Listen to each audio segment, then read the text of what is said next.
చేసుకున్నాను. పెళ్లి చేసుకుని ఇదిగో ఈ రోజు నానా తండాలు పడుతున్నాను.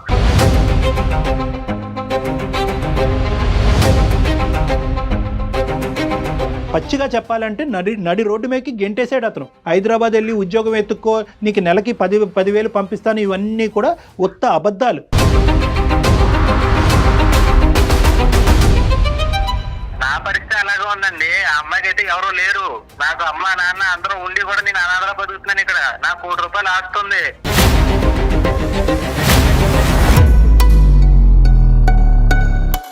ఎన్ని రోజులు నేను ఇంకా ఆగాలి? ఎంతకాలం నీకోసం ఎదురు చూడాలి? పాప ఏడుస్తుంది ప్రకాష్, భయపడుతుంది. అది తులసి నీ దగ్గర చాలా నాటకాలు ఉన్నాయి తులసి. నువ్వేదో అమాయకురాలు అనుకున్నాను కానీ నేను అనుకున్నంత అమాయకురాలు ఏం కాదు.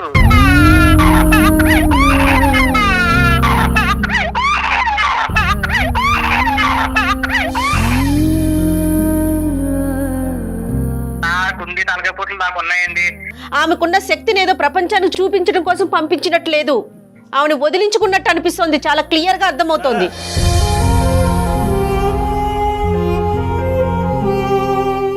కుదిరినప్పుడు నేను వస్తాను. నన్ను ఇదిగో తులసి నువ్వు ఎలా ఫోన్ చేసి ఇబ్బంది పెట్టు. ఆగు, నాకు పని ఉంది, నేను మళ్ళీ చేస్తాను. ఏ ప్రకాష్, ప్రకాష్ ప్రకాష్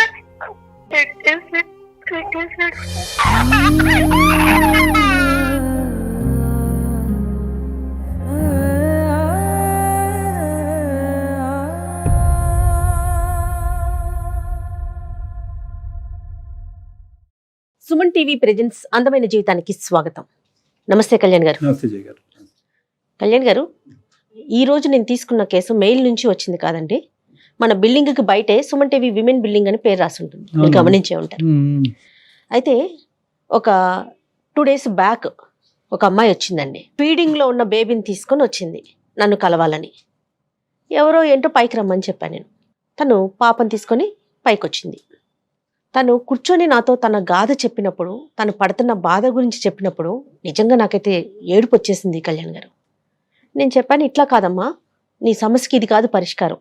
ఇట్లా కళ్యాణ్ చక్రవర్తి గారు ఉంటారు, అందమైన జీవితం అని మనం ఒక ప్రోగ్రామ్ చేస్తున్నాము, ఆ ప్రోగ్రాంలో కూర్చొని నువ్వు మాట్లాడగలుగుతావని అడిగా. ముందు ఓకే అన్నట్లుగా నింది. సరేనండి మీరు ఎప్పుడంటే అప్పుడు అంది. సరే ప్రోగ్రామ్ అరేంజ్ చేద్దాం కదా అనుకున్న టైంకి మళ్ళీ తనే వెంటనే ఒక 5 minutesలో, లేదు మేడం నేను స్క్రీన్ మీద కనిపించలేను, కనిపిస్తే మళ్ళీ నాకు వేరే ప్రాబ్లమ్స్, పర్సనల్ ఇష్యూస్ చాలా రేజ్ అవుతాయి, అది కాకుండా ఏదన్నా మార్గం ఉంటే చెప్పండి అనింది తను. ఎక్కడ ఉంటున్నావమ్మా అంటే, ఇక్కడ నేను అమీర్పేటలో హాస్టల్లో ఉంటున్నాను. ఎలా ఉంటున్నావు అంటే బేబీతో సహా ఉంటున్నాను అంది. సరే మరి ప్రోగ్రాంలో మాట్లాడతావా అంటే సరే అంది.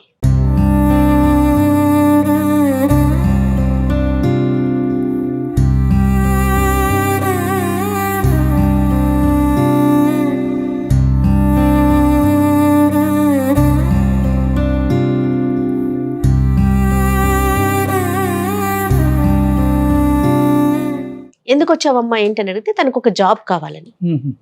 5 నిమిషాల్లో పాప గగ్గోలు పెట్టేస్తుంది. ఫీడింగ్ లో ఉన్న బేబీ అంటే 6 నెలల పిల్ల. మరి సరేనమ్మా పాపని మరి ఎవరు చూసుకుంటారు ఏంటి, నీకు ఉద్యోగం అంటే తను చెప్పిన దాన్ని బట్టి నాకు ఏదో ఒక జాబ్ ఇద్దాం అనుకున్నా, ఏదో ఒకటి చూద్దాం అనుకుంటే పాప అసలు ఆగనే ఆగదు. చిన్న పిల్లలు కదండి, ఎట్లా ఆగుతారు? ఫీడింగ్ లో ఉన్న బేబీ ఎట్లా ఆగుతుంది? ఎవరు చూస్తారమ్మా అంటే ఎవరు లేరు మేడం అంటది. సో మీతో మాట్లాడతానంటే ఒకసారి నేను టెలిఫోన్ లైన్ లోకి తీసుకుంటానండి.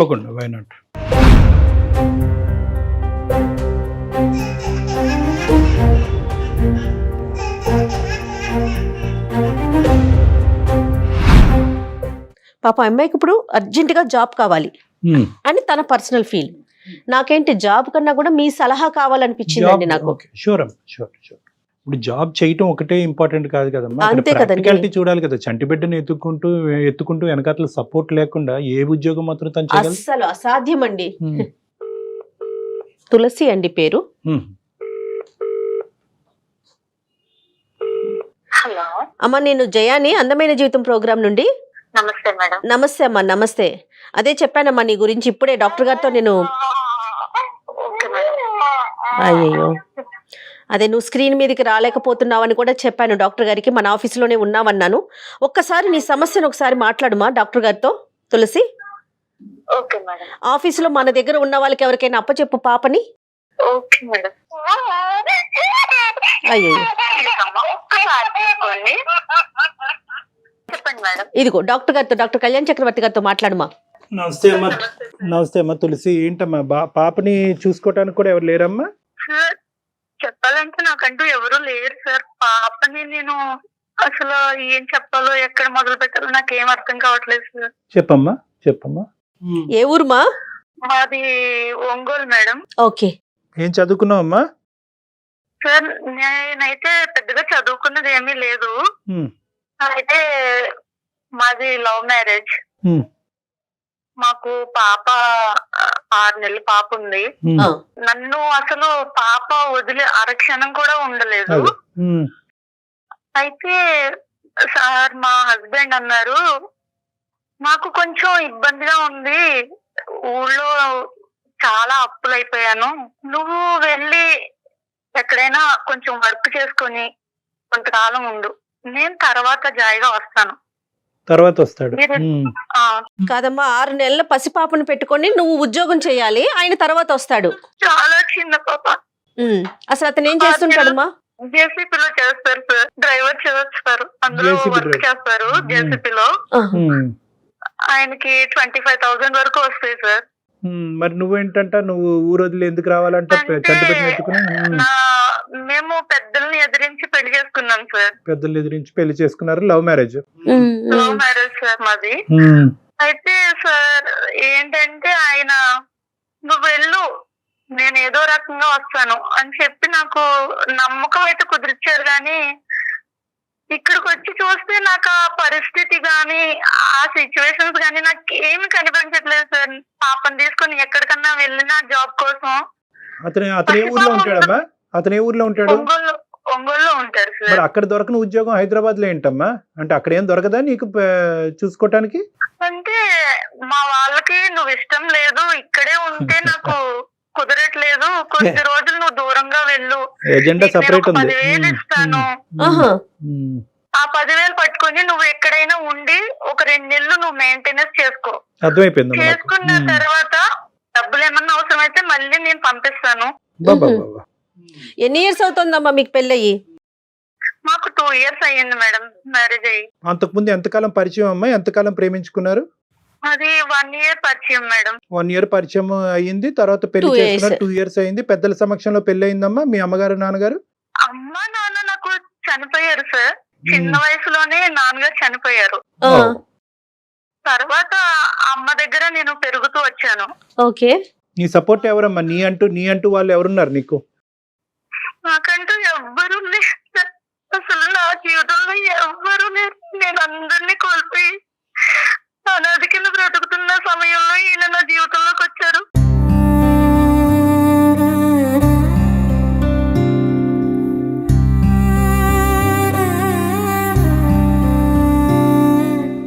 నేనున్నాను, నీకేం కాదు, నేను చూసుకుంటాను అని నాకు ఎంతగానో భరోసా ఇచ్చారు సార్. కానీ ఇప్పుడు ఆయన ఆ పరిస్థితి అసలు ఎక్కడ కనిపించట్లేదు నాకు.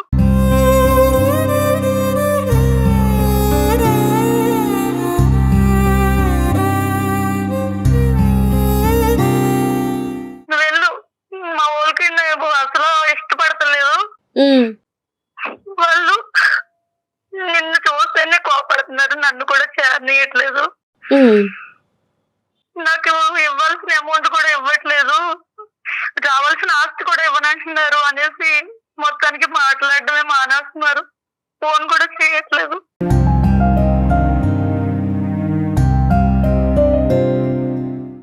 ఫోన్ చేసి అడుగుతుంటే నేను ఫోన్ చేస్తానంటున్నాను కదా, ఎందుకు నువ్వు ఊరికే ఫోన్ చేసేది, నేను చేస్తా కదా, ఎందుకు అస్తమాలకి ఫోన్ చేస్తావు అని. నేను ఉద్యోగం గురించి పంపించాడా, ఇంట్లోంచి బయటకు తప్పించాడా? మీకు ఎలా అనిపిస్తోంది? మొదట్లో అయితే నువ్వు వెళ్ళు నేను వస్తానని నమ్మకంగానే చెప్పారు సార్. కానీ ఇక్కడికి వచ్చిన తర్వాత నాకు ఆ నమ్మకం, ఆ భరోసా ఏమి కనిపించట్లేదు. ప్రేమించి పెళ్లి చేసుకుని 2 సంవత్సరాలు కాపురం చేసిన తర్వాత ఆ మహానుభావుడు ఏం మాట్లాడుతున్నాడో నీకు ఈ పాటికి అర్థమై ఉంటుందమ్మా. అది నాకు ఆయన మీద అంటే నాకంటూ ఎవ్వరూ లేని సమయంలో ఆయన నన్ను చేరదీశారు సార్. అంటే నాకున్న ఒకే ఒక్క ఆధారం అతన్ని నేను ఎలా అంటే ఒక దేవుడిగా చూసుకుంటున్నాను సార్. ఎందుకంటే నా జీవితంలో అనుభవించిన కష్టాలన్నీ కూడా ఆయన వచ్చిన తర్వాత నేను ఒక ఆడపిల్లని, నాకంటూ ఒక జీవితం ఉంది అని నేను భావించేలా చేశారు ఆయన. అదే భావించే వరకే, తర్వాత కార్యక్రమం జరగలే. సరే, ఇప్పుడు ఎంత డబ్బులతో వచ్చావమ్మా? ఎంత డబ్బులు నీ దగ్గర ఉన్నాయి? ఎంత పంపిస్తున్నాడు? 10,000 ఇచ్చారు సార్. 10,000 ఇచ్చి నెల పైన అయిపోయింది. నువ్వు పసిబిడ్డని తీసుకెళ్లి నువ్వు ఉద్యోగం చేయని అతను చెప్పినప్పుడు నువ్వు ఎలా నమ్మావమ్మా? గౌరవ్, ఏదన్నా అసలు అర్థం ఉందా? మేడం అయినా నన్ను ఫోర్స్ చేశారు, నువ్వు ఎలాగైనా ఉండు, నేను వస్తాను తప్పకుండా వస్తాను అని చెప్పారు. బిడ్డ కంఠం అనేది అతనికి ఆనందమా కాదా తులసి? మొదట్లో పాపని చాలా బాగానే చూసుకునేవారు సార్. అసలు ఈ మధ్య కాలంలో అసలు పాప ఏం చేస్తుంది, పాప ఎలా ఉందని కూడా అడగడం మానేశారు ఆయన. ఎవరు నడిపిస్తున్నారు? ఇతని సొంత తెలివితేటలా, బ్యాక్గ్రౌండ్ బ్రెయిన్ వాష్ ఏమైనా నడుస్తుందా? బ్రెయిన్ వాష్ అంటే సార్, మా అత్తయ్య వాళ్ళకి మేము పెళ్లి చేసుకునేది అసలు ఇష్టమే లేదు సార్. వాళ్ళు ఎలా అంటే, నువ్వు ఎందుకురా పెళ్లి చేసుకున్నావు, ఎందుకు నువ్వు అలాంటి అమ్మని పెళ్లి చేసుకున్నావు, మేము వేలకు కట్నాలు ఇచ్చే వాళ్ళని చూస్ చేసేవాళ్ళం కదా, ఆ అమ్మాయి ఏం బాగుంటుంది, ముందు వెనక ఎవరు లేరు, నీకేమన్నా కలిసి వచ్చిందా అమ్మాయి వల్ల అని ఆ అబ్బాయిని ఊరికే మైండ్ వాష్ చేస్తూ ఉన్నారు సార్ వాళ్ళు. పెళ్లి ఎక్కడ జరిగింది? ఎవరెవరు ఉన్నారు? పెళ్లి ఒక చిన్న గుళ్ళో జరిగిపోయింది సార్. ఎవరు లేరు, ఎందుకంటే నాకు అమ్మ నాన్న ఇద్దరు చనిపోయారు. ఆయన తరపు నుంచి వాళ్ళు ఎవరు ఇష్టపడతలేదు అనేసి చిన్న గుళ్ళో ఏదో సింపుల్ గా పెళ్లి చేసుకున్నాము. అతని తరపున ఎవరు రాలేదు, మీ తరపున ఎవరు రాలేదు, మీ పెళ్లికి సాక్షులు ఎవరు లేరు? ఎవరు వాళ్ళ తరపు నుంచి ఒక ఇద్దరు ఫ్రెండ్స్ మాత్రం వచ్చారు సార్. నా తరపు నుంచి అయితే ఎవరిని తీసుకురాలేదు. సరే చెప్పు, ఇప్పుడు ఏంటమ్మా ఇప్పుడు పరిస్థితి? మా సుమన్ టీవీ వరకు ఎందుకు వచ్చాం మొన్న? మీకు నేను ఇక్కడ ఏదన్నా వర్క్ కోసమని వచ్చాను సార్. అసలు ఎలా చేస్తావు తల్లి? 10 నిమిషాలే పాప నిన్ను వదిలి ఉండదు కదా. ఉద్యోగం చేయటం అంటే మాటలా? ఎలా చేస్తావు నీకు ఎలాంటి సపోర్టు లేకుండా? అదే అర్థం కావట్లేదు మేడం.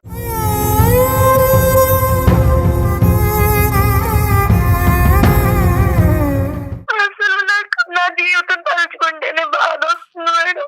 చిన్నతనంలోనే నాకు నాన్న చనిపోయి అమ్మ దగ్గర ఉన్నాను. అమ్మ చనిపోయింది. అమ్మ చనిపోయిన తర్వాత నేను పూర్తిగా ఒంటరి అయిపోయాను.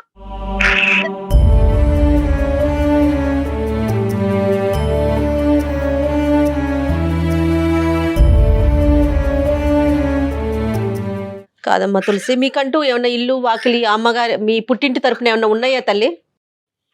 నాకు బ్రదర్ ఉన్నారు మేడం. ఆహా.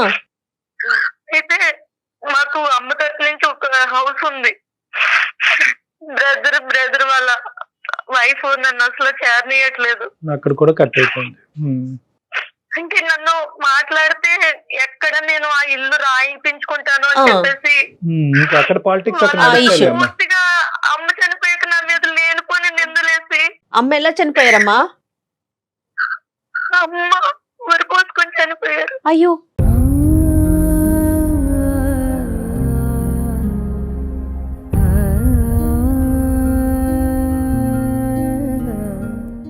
ఎట్లా? ఎందుకు? అనేసి పెళ్ళి అయ్యింది మేడం. పెళ్ళయ్యాక అమ్మని పట్టించుకోవడమే మానేశారు. పట్టించుకోవడం మానేసిన తర్వాత అమ్మ ఒక రోజు బయటికి వెళ్దామంది. నేను నిన్న ఎక్కడికి తీసుకెళ్తాను, నాకేం పని లేదా అని అన్నీ కొట్టాడు అమ్మని.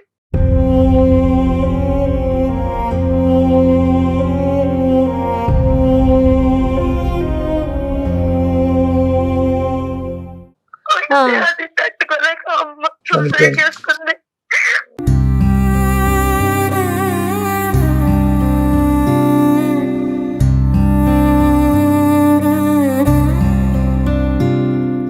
ఈ అబ్బాయి అసలు నీకు ఇప్పుడు ఈ అబ్బాయి పేరేంటమ్మా మీ వారు? ఆయన పేరు ప్రకాష్. ప్రకాష్ కి నీకు అసలు ఎలా జరిగిందమ్మా పరిచయం? అంటే ఇప్పుడు నువ్వు మీ ఇద్దరేమీ క్లాస్మేట్స్ కాదు, స్కూల్ మేట్స్ కాదు, అసలు ఎలా పరిచయం అయింది? అతను ఏం చూసి నమ్మావు? వర్క్ చేస్తూ ఉండేదాన్ని సార్. ఓకే. లాక్డౌన్ టైంలో వెహికల్స్ ఏమీ ఉండేవి కాదు. ఓకే. ఆ టైంలో నేను ఎక్కడికి వెళ్ళాలి, ఎలా రావాలి అనేది కన్ఫ్యూజన్ ఉండేది సార్ నాకు. ఓకే. అయితే ఆ టైంలో ఈయన నాకు రోజు లిఫ్ట్ ఇవ్వడం. ఈ లిఫ్ట్లతోనే వస్తుంది సగం ప్రాబ్లం.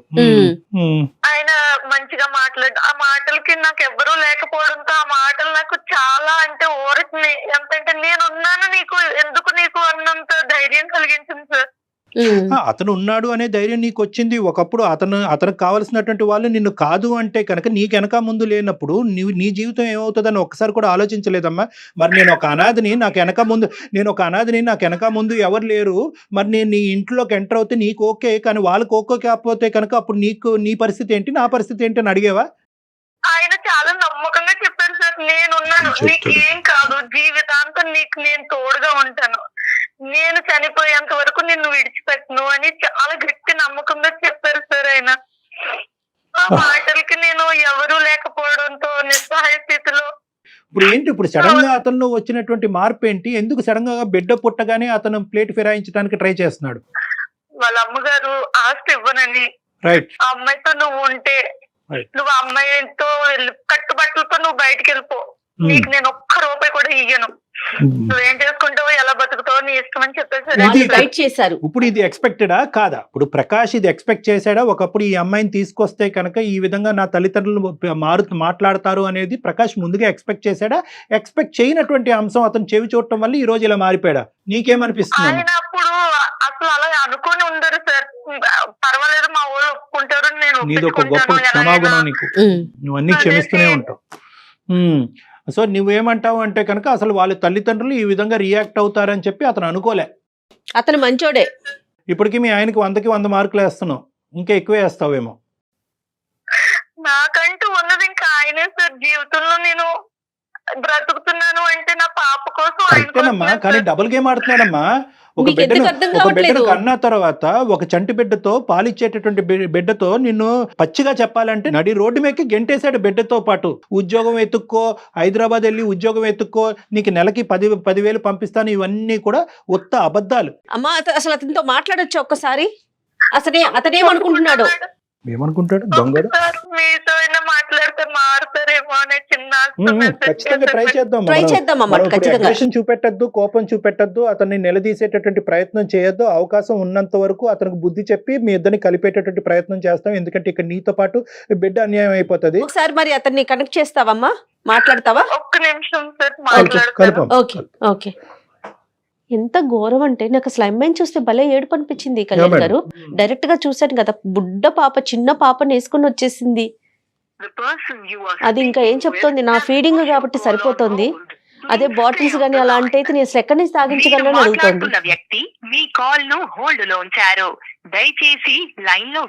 ఎంత కష్టం అండి పసిపిల్లల్ని పెంచటం. హలో హలో హలో ప్రకాష్, ఎక్కడున్నావు? తులసి చెప్పి ఇప్పుడే డ్యూటీకి వెళ్తాను. పాప ఏం చేస్తుంది? ఆడుకుంటుంది. నువ్వు ఎప్పుడు వస్తావు ఊరు నుంచి? ఎప్పుడు వస్తావేంటి? చెప్పాను కదా, ఈ లోపు నువ్వు ఏదైనా చూసుకుని అక్కడ ఉండమన్నాను కదా. నాకు అప్పులు ఉన్నాయి, ఎక్కుతున్నాను, డ్యూటీ ఎక్కుతున్నాను, తీరాలి కదా. మరి ఎన్ని రోజులు నేను ఇంకా ఆగాలి? ఎంతకాలం నీకోసం ఎదురు చూడాలి? పాప గురించి నేను ఆలోచించాలి కదా. నువ్వు ఎన్నాళ్ళు ఉంటాను? నువ్వు ఇచ్చే అమౌంట్ ఇవ్వలేదు నన్ను. ఆ అమౌంట్ ఎన్నాళ్ళు సరిపోతుంది చెప్పు? ఒక సిటీలో కాదు తులసి, అన్ని చెప్పి పంపాను కదా. ఇప్పుడు మళ్ళీ ఇవన్నీ ఏంటి? ఇప్పుడు నీకు చెప్పాను కదా, నేను కూడా ఇక్కడ ఏమైనా ఆటుపాటు తిరుగుతున్నానా? ఒక చిన్న పిల్లని వేసుకుని నేను ఎలా బతకాలి చెప్పుకున్నావు? రాకుండా నేనేం వదిలేదు కదా. 10,000 ఎక్కడ పెట్టాను, హాస్టల్లో చూస్తారు పాపనే. ఈ లోపు నువ్వు ఏదో ఎత్తుక్కో, ఇలా ఫోన్ చేసి ఏడుపులు ఏడితే ఏంటిది?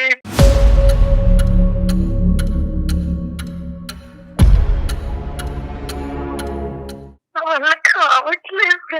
అసలు పాప ఎంత గట్టిగా ఏడుస్తుంది తెలుసా, నాన్న అన్న అంటూ. అదేంటి తులసి, అన్ని చెప్పి పంపాను కదా, మళ్ళీ ఇప్పుడు ఇదంతా ఎందుకు?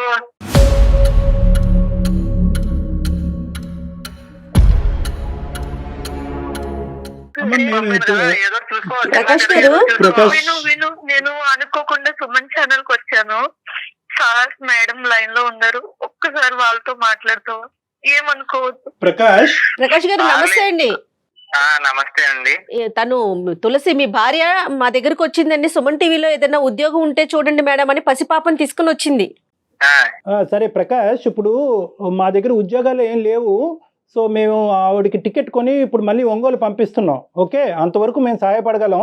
మీ అడ్రస్ చెప్తే కనుక బిడ్డని తల్లిని జాగ్రత్తగా అక్కడ చేర్చడానికి మేము ప్రయత్నం చేస్తాం, మా వంతు ప్రయత్నం. మా దగ్గర ఉద్యోగాలు లేవు. వెనక్కి పంపేయడం ఏంటండి? పోను ఇంకోటి ఏదైనా చూసుకుంటదండి అక్కడ, ఎందుకయ్యా? ఏదైనా చూసుకుంటది. ఏంటి ఉద్యోగం చూసేదేంటి? చంటి పిల్లల్ని ఎత్తుకుని ఇప్పుడు ఉద్యోగాలు ఇక్కడికి ఎత్తుక్కోవడానికి హైదరాబాద్ రావాలా? మీ దగ్గర ఉద్యోగాలు దొరకవా? నిజంగా అమ్మాయి ఉద్యోగం చేయవలసినటువంటి అవసరం వచ్చిందా? నిజంగా ఉద్యోగం గురించి పంపించావా, వదిలించుకోవాలనుకుంటున్నావా? ఏంటి నీ ఉద్దేశం చెప్పు ప్రకాష్. తులసి ఏంటి ఇదంతా? ఏంటి నీకు ఆల్రెడీ నేను చెప్పి పంపాను కదా. ప్రకాష్ అర్థం చేసుకుని నేను ఇక్కడ జాబ్ కోసమనే వచ్చాను. సార్ అయితే నన్ను ఏంటమ్మా నీ పరిస్థితి అంటే ఇలా సార్ నేను ఇలా ఉన్నాను నా పరిస్థితి అంటే అవన్నీ ఎందుకు ఇప్పుడు? ఏంటి ఇప్పుడు ఆ పర్సనల్ విషయాలు చెప్పుకుంటే గానీ ఎవరు ఉద్యోగాలు ఇవ్వాలి? పర్సనల్ విషయాలు ఇది పర్సనల్ పరిధి దాటింది ప్రకాష్ గారు. చాలా మంచివాడు, నన్ను ఒక దేవుళ్ళ చూసుకున్నావు. Yes. నా జీవితంలో ఒక మంచి Yes. అదృష్టం అంటూ ఉందంటే అది నీ వల్లే అని చెప్తున్నాను ఆ వాళ్ళకి. అమ్మాయి ప్రకాష్ గారు ఒక్క 2 నిమిషాలు వినండి. ఈ అమ్మాయి మీ గురించి ఏమీ వ్యతిరేకంగా చెప్పలేదు.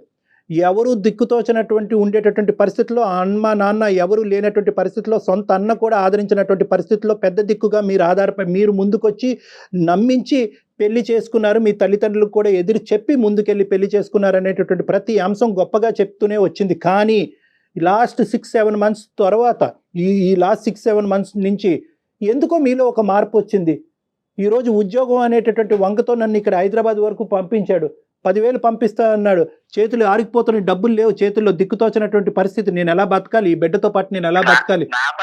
నా పరిస్థితి అలాగే ఉందండి. ఆ అమ్మాయికి అయితే ఎవరో లేరు. నాకు అమ్మ నాన్న అందరూ ఉండి కూడా నేను అనాథలా బతుకుతున్నాను ఇక్కడ. నాకు ₹1,00,000 ఆస్తుంది. కానీ ఎవరో మా ఇంట్లో నన్ను పురుక్కన్న హీరంగా చూస్తున్నారు. ఎవరు ఇంట్లోకి రానివ్వట్లేదు నన్ను.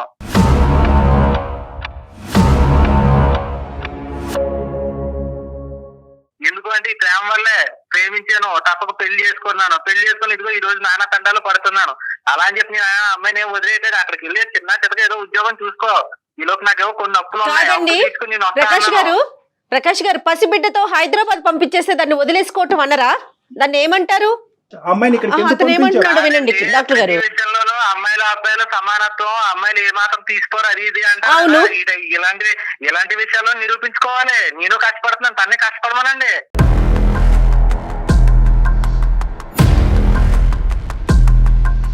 అప్పుడు ఆ బిడ్డను మీ దగ్గరే ఉంచుకోవచ్చు కదా.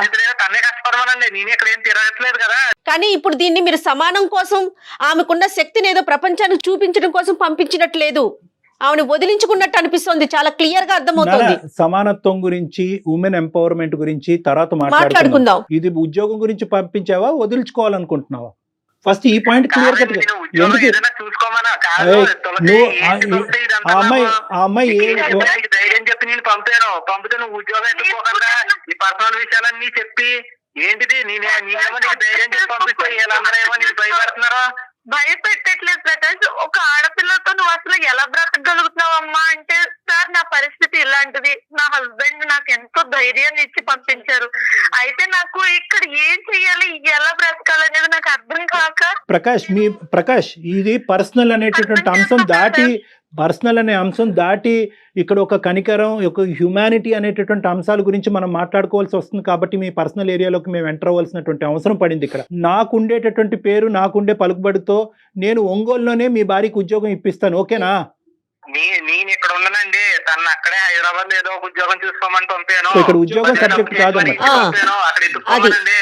ఉద్యోగం ఎత్తుకోకుండా ఇవన్నీ పంచాయతీలన్నీ పెట్టి నా పని పాడు చేసి కాదు ప్రకాష్, నేను వదిలేలేదు అని చెప్తున్నారు కదా. వేరే తోటకెళ్ళి ఉద్యోగం ఎత్తుకుంటది. బాబు ఇంకో ఉద్యోగం ఎత్తుకోవడం నేను ఒకటి ప్రకాష్ మొత్తం చెప్పి పంపుతాను. మళ్ళీ ఎలా మాట్లాడుతున్నావేంటి? ప్రకాష్ పరిస్థితి సార్ అక్కడ ఊళ్ళోనే ఉద్యోగం ఇప్పిస్తానంటున్నారు కదా. వచ్చేసాను ప్రకాష్. నాకు ఇక్కడ చాలా భయంగా ఉంది. అక్కడ ఎత్తుక్కో. నేనే వస్తాను, కొన్నాళ్ళలో వస్తాను. నాకు ఇక్కడ నాకు అప్పులు అవి తీరిన తర్వాత నేను వస్తాను. ఎన్ని సంవత్సరాలు ఏదో ఎత్తుక్కో. ఎన్ని సంవత్సరాలకు వస్తారు ప్రకాష్ మీరు? సంవత్సరాలు ఏంటండి, అదంతా కాదండి. నేను వస్తానండి, కొద్ది టైం పడుతుంది. మీరేమో మా ఆవిడని అలాగా భయపెట్టేసి మీరేమో నా ఇది భయపెట్టినట్టు అనిపిస్తుందా మీకు? పాప ఏడుస్తుంది ప్రకాష్, భయపడుతుంది అది. తులసి నీ దగ్గర చాలా నాటకాలు ఉన్నాయి తులసి. నువ్వేదో అమాయకురాలు అనుకున్నాను కానీ నేను అనుకున్నంత అమాయకురాలు ఏం కాదు.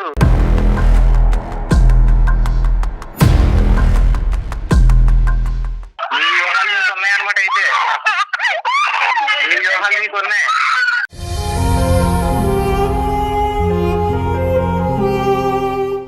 ఏంటి ఇందులో వ్యూహాలు కనిపిస్తున్నాయా మీకు? జీవితంలో ఇంక ప్రకాష్, అర్థం చేసుకోవా కనీసం? అదే నిలబడమంటున్నాను కదా, నేను కష్టపడుతున్నాను ఎందుకు, ప్రేమ గురించే కదా, ప్రేమించాను తప్ప పెళ్లి తొక్కలోడు ప్రేమ కాదు కానీ బాబు ప్రకాష్, ఒక్క నిమిషం నాన్న, తమ్ముడు ఒక్క నిమిషం. నీ బాధ్యత అనేటటువంటిది, నీ బరువు బాధ్యత అనేటటువంటిది బిడ్డను కన్నా తర్వాత 2 రెట్లు పెరుగుతుంది. ఆ బాధ్యత పెరిగినటువంటి సమయంలో ఆ అమ్మాయిని పెట్టి బేడ పట్టుకుని బిడ్డతో పాటు హైదరాబాద్ పంపించేసావు కదా, ఏది నీ బాధ్యత?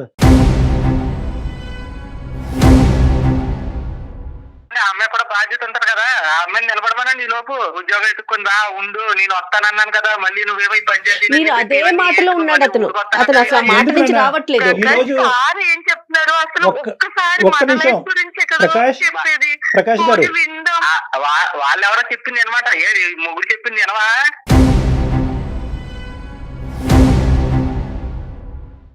నేను ఏం చెప్పాను చెప్పు, అక్కడ ఏదో చూసుకోమన్నాను. ఎంత దూరం వచ్చాను. ఎత్తుకో మరి, ఉద్యోగాలు ఎత్తుకో. ఇంకా చాలా మాట్లాడొచ్చు కానీ అమ్మాయి జీవితం అన్యాయం అవుతుందని అనలేదు. ఏం చేయాలండి అసలు? సొల్యూషన్ కానీ you have to take responsibility. Prakash ఎవరు చేరదీయట్లేదు అసలు, ఆదరణే లేదు నాకు. నిలవ నేడు లేకుండా అయిపోయినట్టు అయిపోయింది.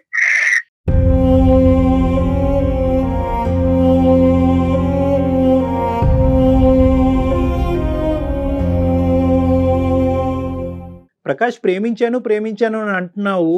ఆ అమ్మాయి ఏడుస్తుంటే, ఆ అమ్మాయి బాధపడుతుంటే, వెనకాతల బ్యాక్గ్రౌండ్లో ఆ చంటి పిల్ల ఏడుస్తూ ఉంటే మాకు మనస్సు తరిగిపోతుంది. నీకేం అనిపించట్లేదా ప్రకాష్? నీకు ఉద్యోగం ఒక్కటే కనిపిస్తుందా? ఏమండి తరిగిపో ఎలాగా అలా అలా అలా అలా బాధపడిపోతే రోజులు వెళ్ళవు కదండి. నాకుండి బాధ్యతలు నాకు అలా ఉన్నాయండి, ఓ పక్క అప్పులు ఉన్నాయి, తప్పదండి. బాబు నువ్వు కష్టపడి ప్రేమించి పెళ్లి చేసుకున్నావా, ఇష్టపడి ప్రేమించి పెళ్లి చేసుకున్నావా అనేటటువంటిది నీ మనస్సాక్షికి తెలుసు. మీ తల్లిదండ్రులు ఇలా తిరుగుబాటు చేస్తారు, నిన్ను ఇంట్లోంచి బయటకు గెంటేస్తారు, ఆస్తిపాస్తులు ఇవ్వకుండా చేస్తారనేది నీకు ముందు నుంచి తెలుసు. ఇదేం కొత్తగా తెలిసినటువంటి అంశం ఏమీ కాదు. నాకుండి తలకాయ పోట్లు నాకు ఉన్నాయండి. ఇప్పుడు ఇవన్నీ ఏంటంటే మీ దగ్గర ఉద్యోగం ఉంటే ఇవ్వండి తనకే, లేదంటే లేదు.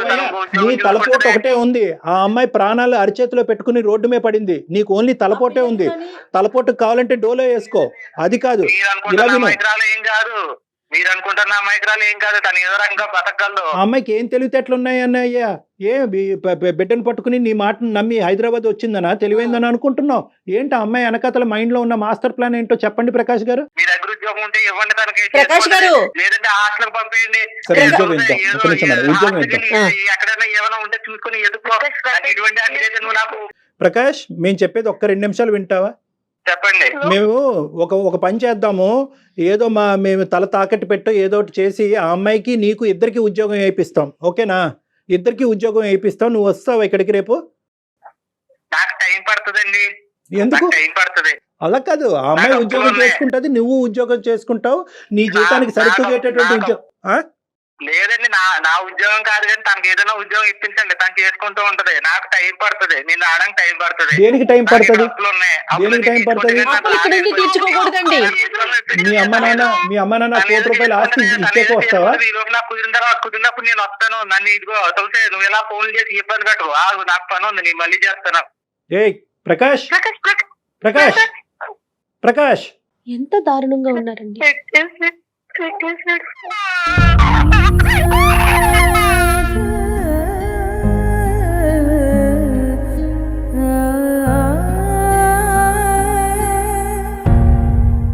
నీ అమాయకత్వమే తల్లి, నీ అమాయకత్వమే. అది ఎంత క్లియర్ గా తెలుస్తుందంటే, ఇలా కూడా ఆలోచిస్తున్నారమ్మా. ఇంకా కూడా పసిపిల్లని తీసుకుని ఎవరైనా ఉద్యోగానికి ఆయన పంపేయటం ఏంటి, నువ్వు వచ్చేయటం ఏంటమ్మా? ఏం నమ్మావు, ఏం పెళ్లి చేసుకున్నావో తల్లి?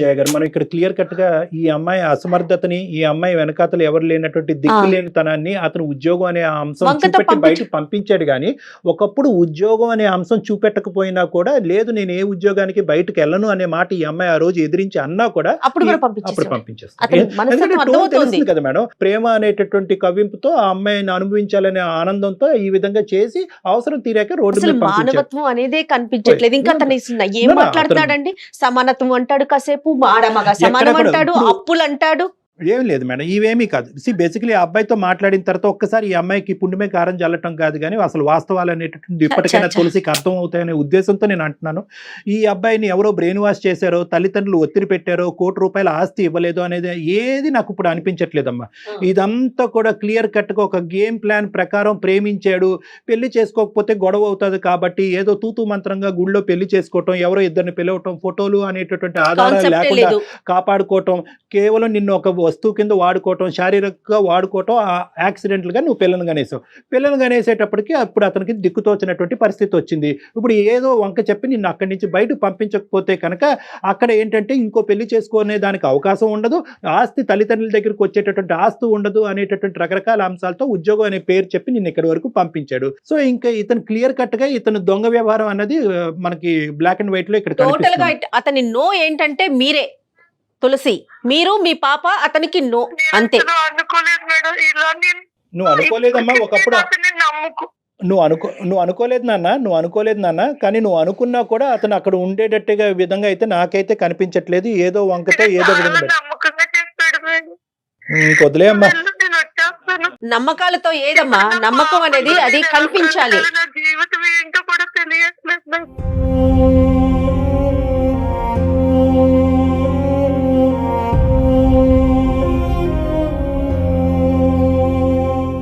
ఇప్పుడు మనం ఏంటంటే ఇది లీగల్గా వెళ్ళవలసినటువంటి అవసరం ఉందమ్మా. పోలీసుల యొక్క ఆశ్రయం అయితే ఖచ్చితంగా తీసుకోవాలి. ఇలాంటి వాళ్ళకి గట్టిగా బుద్ధి చెప్పాలి. మంచిగా చెప్పడానికి ట్రై చేశాము, అన్ని ఆప్షన్స్ ఇచ్చి చెప్పడానికి ట్రై చేశాము. నీ అంగీకారం లేకుండా మేము ప్రయాణం చేయలేము. ఎందుకంటే లీగల్ మ్యాటర్స్, పోలీస్ మ్యాటర్స్ అంటే కనుక అది ఒక టైప్ ఆఫ్ యుద్ధం అది.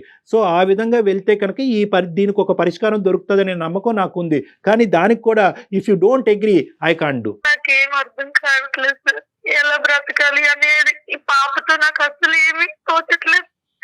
దిక్కుతో చేతిలోకి వెళ్ళిపోయింది.